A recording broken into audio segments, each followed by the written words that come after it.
Hello and welcome to the news here on Magic Bricks. Now I am Krishna Kumar. Let's take a look at the top stories that we're tracking. It's official now, Sasikala Natarajan will be sworn in as the Chief Minister of the state of Tamil Nadu. At Tamil Nadu, it is national emergency because it's purely unconstitutional and it's a constitutional breakdown because criminals should not enter into politics. Voices against Sasikala's elevations intensify. DMK Congress raised questions on Sasikala's credibility, while within her own party she is opposed by expelled MP Sasikala Pushpa and ex-Rajya Sabha MP Kannan, who also quit the AIADMK. Politics overshadows environmental emergency. 10 days after the collision, toxic oil spill off the coast of Chennai continues to put lives and livelihoods at risk. And in news that should make your heart skip a beat, Magic Bricks Now's expose finds that hospitals book nearly 600% profits on life-saving coronary stents that are critical in the treatment of heart diseases.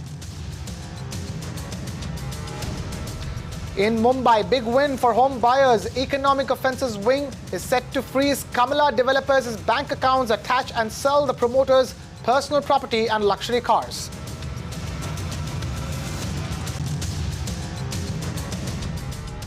Let's get straight to it then. A new era begins in Tamil Nadu politics as Sasikala Natarajan is set to take over the reins of power in the state. In fact, she will be sworn in as the Chief Minister on Tuesday morning.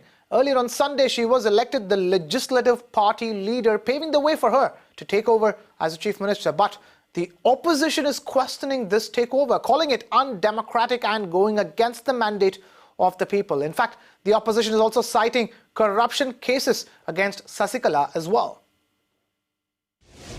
We have nothing to say on the choice of the MLA, their leader by the MLAs of the ADMK party. The only problem is that whether the people of Tamil Nadu have voted for Sasikala or the ADMK party. Sasikala had never contested in any elections. Sasikala had never been in a party position when Jayalalitha was active. So the problem is that the people's mandate, whether it is for Sasikala or not, is a question. See, no political party can go against the wishes of the people. The MLAs of the ADMK might have chosen Sasikala. Whether the people will accept Sasikala as the Chief Minister has to be seen in the long run. ADMK MLAs have met in Chennai and elected Sasikala as Chief Minister. But she has lot of challenges. First challenge is Supreme Court. How Supreme Court will deliver a judgment either for her or against her or neutral, we do not know. That is the main legal hurdle she has. In another 6 months she has to get elected as MLA. She never contested, she cannot speak, she never spoke in public, she is not an orator. But these are all certain problems, but party has reposed confidence in her. Therefore, she has becoming the Chief Minister in another 2-3 days. But at the same time, the law and order problem in Tamil Nadu is worst. After the students' agitation, it is going to be a challenge for her. And second thing, Mullai Periyar Dam issue, Kaveri waters, and the other side Litte, that is LTTE from Sri Lanka. These are all certain major problems which she has to overcome. We have always pointed out that there is no transparency in how the affairs of the ADMK party, which is the ruling party, is going on. Our leader, Mr. M.K. Stalin, yesterday slammed that everything with regard to the ADMK is shrouded in mystery, right from the hospitalization of the Chief Minister. Yesterday, how the resignation letters were sought from the top advisors of the government. Everything is shrouded in mystery when we say the ADMK. This is nothing new that that is going on, that everything happened within a short span of a day or two. Right now, Tamil Nadu is going through a black phase. People are very upset of the happenings in Tamil Nadu. Suddenly, Mr. Pannirselvam tenders his resignation, and suddenly the ADMK legislators elect Mrs. Sasikala as their leader. And Mrs. Sasikala is not even an MLA and has no administrative experiences in the last so many years. So this is very unfortunate happening here. There were great stalwarts like Mr. Ramasamy Reddiyar, Omundu Ramasamy Reddiyar, Shri Kamarajji, Shri Annadure. All of them were great stalwarts. Today we have Mr. Panneerselvam, who is just a stopgap chief minister during Jayalalitha's tenure. And again, even from the frying pan to the fire now. When they say Sasikala, she wants to be chief minister. None of the public are accepting her. Only 200 people in the ADMK accept her. That is the MLAs and the MPs. None of the other cadres as ADMK also accept her. And it is not needed. She could be the leader of a party. Now, expelled AIADMK leader Sasikala Pushpa has said that she will move the High Court against the decision to elevate Sasikala Natarajan. She has called the move undemocratic and said that due processes weren't followed as Sasikala faces many cases. The expelled leader has also written a letter to the governor claiming that Sasikala Natarajan has criminal background.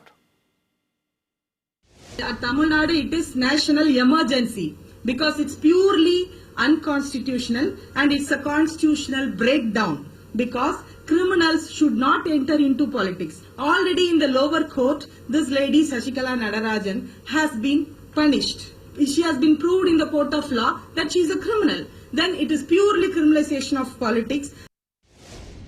Meanwhile, Jayalalitha's niece Deepa Kumar has also disapproved Sasikala as the new chief minister. In fact, she is all set to launch her own political party on the 24th of February. My colleague Shweta caught up with Deepa Kumar. Take a look at this conversation. I have made my plans clearly already, and on the 24th I'll be announcing my political plan of action, the course of action that I'm going to take. And much before that, all of a sudden there's a major change today, but it's not going to alter anything in my my course of action actually. So now what is your message to your supporters? There are so many people who are gathered here. So what is the message that you would like to give to them?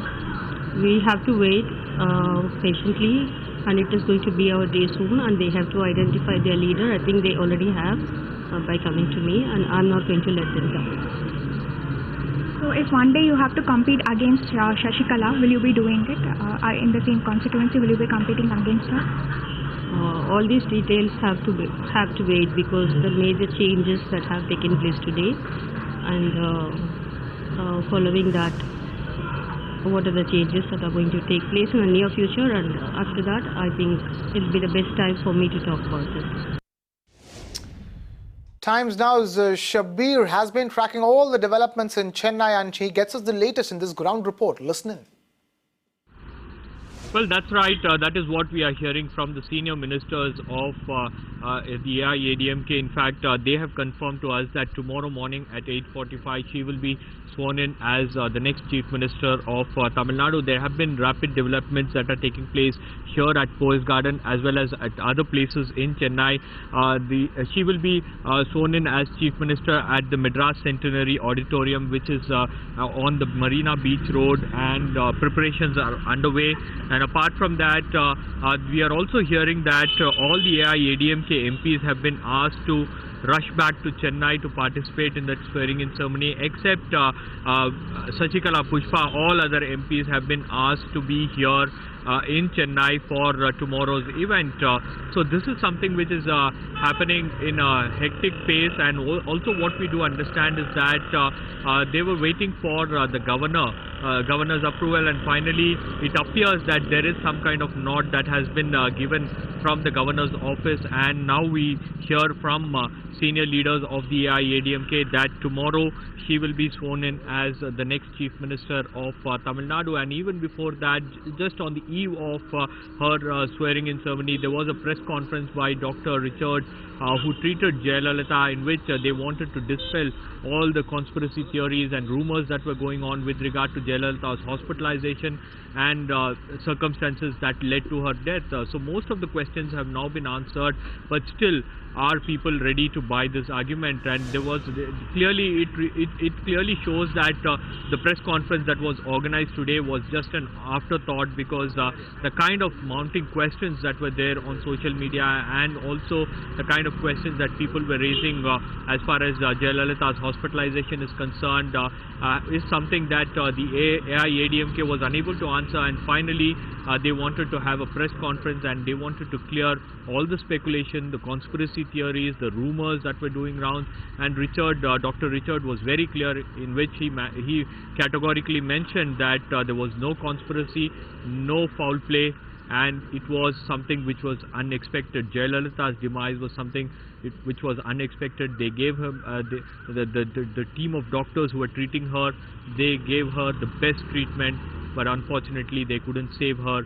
And that's the message that the AIADMK wants to send across, because this was the major allegation against AIADMK General Secretary VK Sasikala, because even the party workers were not willing to accept the kind of clarifications that were given by the leaders, the spokesperson of the AIADMK and several other leaders of the AIADMK. And that's the reason why they had organized a press meet of Dr. Richard, who treated Jayalalitha. In fact, he is a specialist who had come down to Chennai to treat Jayalalitha. So he answered most of the questions. Now what remains to be seen is whether people are willing to accept the answers and clarification that has been given by the team of doctors, and also on the other hand, are people ready to accept VK Sasikala as the next Chief Minister of Tamil Nadu.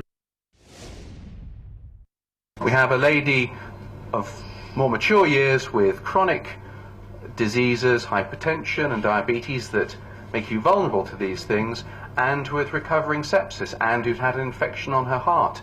So unfortunately, a sudden heart attack or stroke or some other event like this can, and tragically did in this case. Her initial condition improved somewhat, and she was certainly conscious and responding. Meanwhile, the Supreme Court is expected to pronounce its judgment in the high-profile disproportionate assets case against the former Tamil Nadu Chief Minister Jayalalitha within a week. The other accused in the case is Sasikala Natarajan, who is now set to be the next Chief Minister of Tamil Nadu. Jayalalitha was booked under the Prevention of Corruption Act in 1996 for allegedly amassing unaccounted wealth worth nearly 67 crore rupees. Away from that and on to our continued focus on the massive oil spill at Chennai's shores. With the oil spill off the coast raising concerns, the centre has said that a total of 65 tons of sludge has been removed so far, and over 90% of the cleanup work is completed. It has also assured that the entire cleaning operation will be finished in a couple of days. Meanwhile, the National Green Tribunal has issued a notice to the centre and the Tamil Nadu state government on a plea seeking compensation to people affected by the oil spill. NGT has also sought a reply within 24 hours.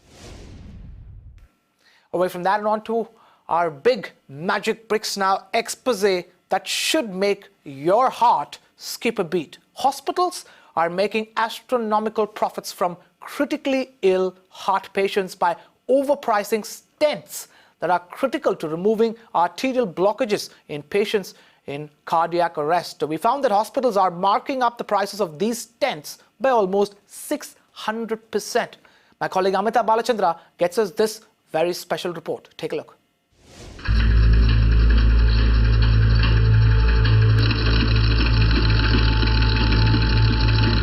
Meet 47-year-old Bipin Vader. A tailor by profession and the only breadwinner in his family, daily expenses in the Vader family depends entirely on his income. So in the year 2011, when Bipin suffered a massive heart attack, the family was naturally worried.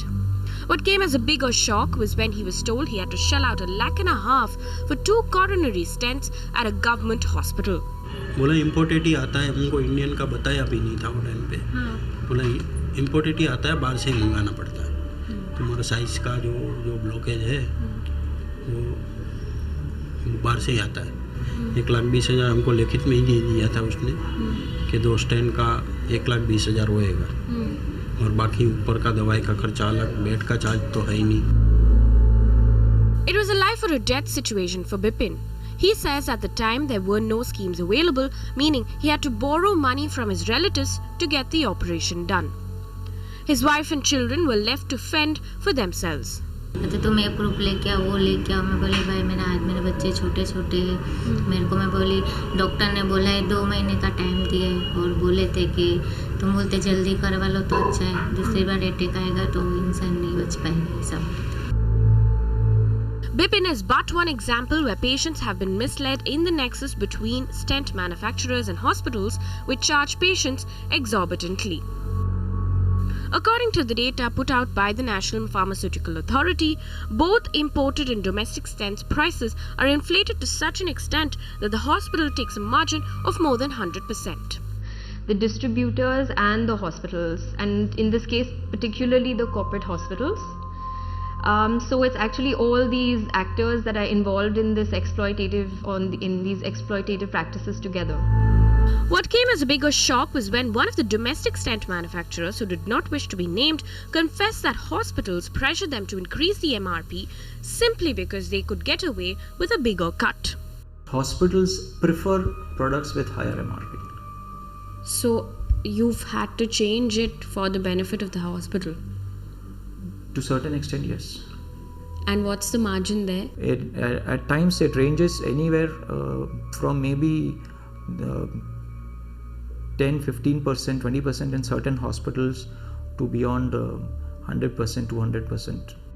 Cardiologists, however, contend that it is the hospital administration that looks after stent pricing and that they have no role to play. Doctors primarily have no role to play how much is the pricing kept by the hospitals. It is the hospital administration which keeps the pricing.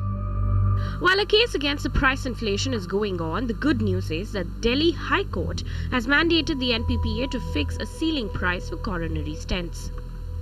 The central government in the union budget has also hinted at making these drugs more affordable.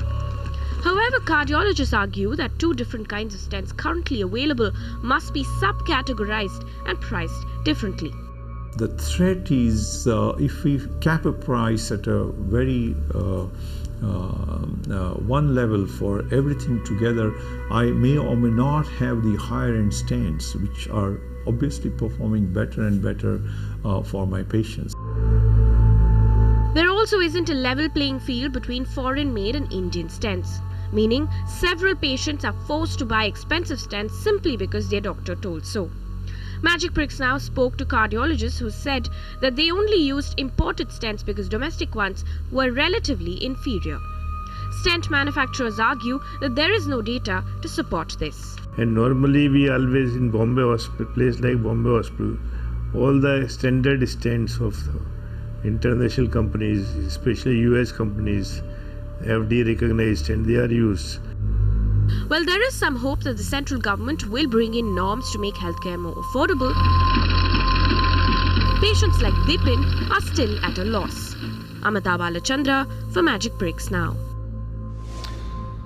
Time now to put the focus on the Kamala landmark case where the Bombay High Court has come down heavily on the developer, directing the economic offences wing of the police to freeze the developers' bank accounts, attach and sell the promoters' personal property and luxury cars as well. My colleague Disha Shah, who has been tracking this case in court from day one, gets us the latest in this report. Take a look.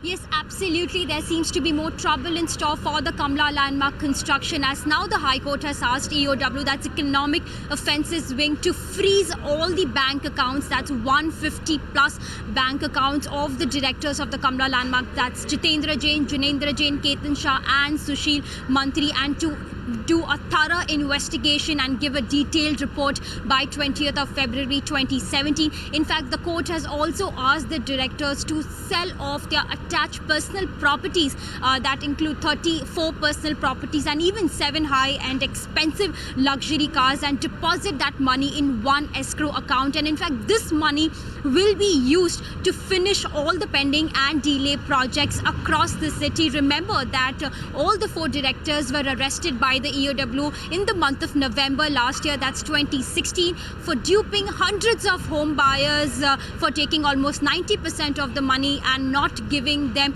projects which were stuck for good 6 to 7 years. So now this comes as a big relief for mostly hundreds of home buyers who have booked their homes with the developer. In fact, the EOW officer also pointed out saying that 16 FIRs have been filed till date in various different projects, and they are also expecting more. In fact, the judge also pointed out saying that he suspects that money laundering has happened in this case, and EOW officer also expects that more FIRs will be registered. So now the next hearing will take place on 20th of February 2017. This is Shasha from Magic Picks Now.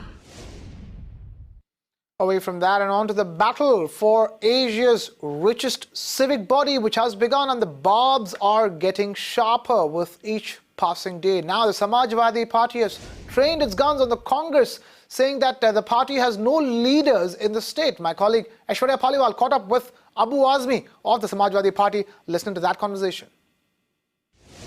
हम 9 से आगे अपना गिनती BMC election में नहीं बढ़ा पाए. अब की बार का रीडिंग आपका क्या लग रहा है? समाजवादी पार्टी ने पहले 22 शुरू किया था. क्या होता है ना कि गिनती तो बढ़ती है, परंतु एक बहुत बड़ा मीडिया और र्यूमर एक बहुत बड़ा होता है कि सेकुलर वोटों के बिखराव से बीजेपी शिवसेना सत्ता में आती है. तो सेकुलर वोटों का बिखराव ना हो. वो लोग जो मेरी जिंदाबाद बोलते हैं 365 दिन, वो आखिरी दिन जब बटन दबाने जाते हैं तो उनको शिवसेना का तीर धनुष याद आता है या कमल का फूल नजर आता है कि भाई सेकुलरिज्म को जिंदा रखना है. तो जान दो अबू आसिम तो ठीक आदमी है, पार्टी अच्छी है, परंतु वोट दे दो कांग्रेस को या एनसीपी को, वो बड़ी पार्टी है, कहीं इसकी वजह से ये सत्ता में ना आ जाए. लेकिन मैं आपको ऐश्वर्या जी इस बात का प्रॉमिस करता हूँ कि आप दोबारा जब मेरे पास आएंगी तो 9 से ज़्यादा होंगे इंशाल्लाह. आप मुझे ये बताइए कि क्या अपनी पार्टी अपना बेस बढ़ाने की कोशिश कर रही है? हमारा जो कोर है उससे ज़्यादा आप चाह रहे हैं कि और लोग भी हमारे गैमेट के अंदर आ सकें और लोग भी हमें वोट दें? यस, बिल्कुल, आपका बहुत सही सवाल है. मैंने पहले भी नेताजी से कहा, मुलायम सिंह यादव जी से, कि देखिए हमें अपनी पार्टी को राष्ट्रीय पार्टी बनाना है और हमें नेतृत्व और लोगों को देना है. तो जब हम कोई अच्छी पोस्ट या राज्यसभा, हमारे पास राज्यसभा में आज 17 लोग वहाँ पे हैं, अगर हम जिन स्टेट में हम अच्छे मजबूत हो सकते हैं, उन स्टेट में हम लोग के बड़े बड़े लीडरों को जो उनके फॉलोअर्स यहाँ पर हैं, उनको अगर हम कोई लीडरशिप देते हैं, राज्यसभा देते हैं, हमको किसी को एमएलसी बनाते हैं, कुछ और अच्छी पोस्ट देते हैं, सेंटर में उनका ज़रा थोड़ा सा हम उनका सम्मान बढ़ाते हैं, तो ज़रूर यहाँ के लोग वोट देंगे. मराठी भाई हमारे साथ आए, हम मराठी भाइयों की लीडरशिप हमने बढ़ाया, लीडरशिप लाया हमने. क्या हुआ कि जितना हमने दिया ना उससे कई गुना ज़्यादा कांग्रेस ने दे दिया. तो आज अफसोस के साथ मुझे कहना पड़ता है कि आज आइडियोलॉजी कोई चीज़ नहीं रही है. आज लोगों को पोस्ट और सत्ता रह गई है कि हम कैसे आगे बढ़े, कैसे हमको लाल बत्ती मिले, कैसे हम मिनिस्टर बन जाएं. यूपी में हमने देखा है कि एक गठबंधन हो चुका है एसपी और कांग्रेस के बीच में. ऐसी कोई बात हमने बीएमसी इलेक्शन में देखी हो कि यहाँ पे भी कांग्रेस या एसपी के अंदर कुछ बात थी, और अगर चली भी तो वो आगे क्यों नहीं बढ़ पाई? नहीं, बात चली ही नहीं असल में. यहाँ चली नहीं. असल में क्या है ना कि मुझे बहुत गुस्सा हो जाता है जब बोलता हूँ मैं इन लोगों को. तो यहाँ कोई लीडर ही नहीं है. ये सब सोनिया जी के और राहुल जी के चपरासी हैं. ये कोई डिसीजन नहीं ले सकते बेचारे. ये डिसीजन ले लेते हैं तो वहाँ से फ़ोन आ जाता है, ख़त्म करो. अभी संजय निरुपम यहाँ के अध्यक्ष है, उन्होंने टिकट बांटा, वहाँ से राहुल जी का डंडा आ गया, तू गुरुदास कामत के आदमी को टिकट कैसे काटा, चल सब वापस कर. रात को सब कट वापस हुआ, फिर दूसरे को दिया गया टिकट. तो यहाँ पर कोई डिसीजन लेने वाला ही नहीं है. Away from Mumbai and on to the city of Bengaluru, where at a time when there is a steep increase in drink and drive cases, the city's police commissioner Praveen Sood took to Twitter to say that motorists can refuse the alcometer test or the breath test if a fresh straw is not used by the policeman. Now, this decision has been taken by the commissioner after several complaints, including flawed readings by breathalyzers, were reported. My colleague Shrija gets us this report from Bengaluru. Bengaluru, the IT capital, records highest number of drink and drive cases. Having said that, at least 60,000 motorists were booked for driving under influence of alcohol in 2016. At a time when there is a steep increase in drink and drive cases here in the city police commissioner Praveen Sood took to Twitter to say that people can in fact refuse to take alcometer tests if they think the policemen are not using fresh straws. In fact, we went around the city asking people what do they exactly think of an idea or a move like this, and in fact they were very appreciative, bringing in concerns like hygiene, also talking about that police should in fact keep in stock disposable straws, and then only then should they go ahead and book people under driving under influence. Also, what we know is that people are booked in two parts. One is the motorist will use the alcometer to check whether the person is drunk or not, and second thing, the police will use the alcometer to check how much has the person drunk. Only in the second case the straw will be used, and at this juncture what we know is that in fact people are appreciative of this move, and even the traffic expert Sri Hari tells us it is a very good move by the police commissioner, and in fact the police should be extra cautioned about the fact that they should keep disposable straws in stock. In Bengaluru, Srija for Magic Bricks Now. Every person who drunk, they're supposed to use the new straw and use it. Is it illegal or not possible? Even High Court also orders there. The same straw for the 2 or 3 people cannot be used, where there is a lot of contagious disease from person to person transmitted. So it very clearly says that whenever a person of that, the person who drank, over or less, it does hardly matter, we don't know. But testing is only for that only, whereas more or less. So it should be properly, the new straw should be used, and separately we have to tear it up and show this is the new straw for you, using it there. That is become a cognizance. Otherwise become uncognizance, because the court of law very clearly says if the straw is used by other one, it cannot be used. You can go to the court and bring it halt for that tomorrow. And legally it is valid also. It is. That's why police may be right in that way. Refusing the thing, we're not using it, or a person also can refuse it otherwise. We have the rights to say to remove it because it's unhygienic, using the same pipe for everyone. So we have the rights to tell them to remove it, and I think it's a good process. That's a good start, I guess. If the person thinks that it is not right to like breathe in some used straw, then he can totally refuse it. But they can also check by smelling the mouth, and many ways can be done. So I think it is good. The new straw should be there for like safe security and all, because people, like some people that don't drink much, and then also they will get caught. We have a lot of diseases, it will be transferred from the mouth, because like what you call them, liquid in the mouth, it transfers a lot of bacteria. So if it's a hygienic, it's more better, because at least they can control the diseases or those infections. To refuse the test because it's an old straw, yes, fair enough. I mean, hygiene is the biggest factor. First of all, we should be avoiding such situations, even though there are other methods to prove it. If the cop is sure that this guy is drunk, there are other methods of doing it, or he can always have a disposable straw or a fresh straw, unused one. And with that, it's a wrap here on this edition of the news and Magic Bricks Now. Thank you so much for watching. This is Krishna Kumar signing off.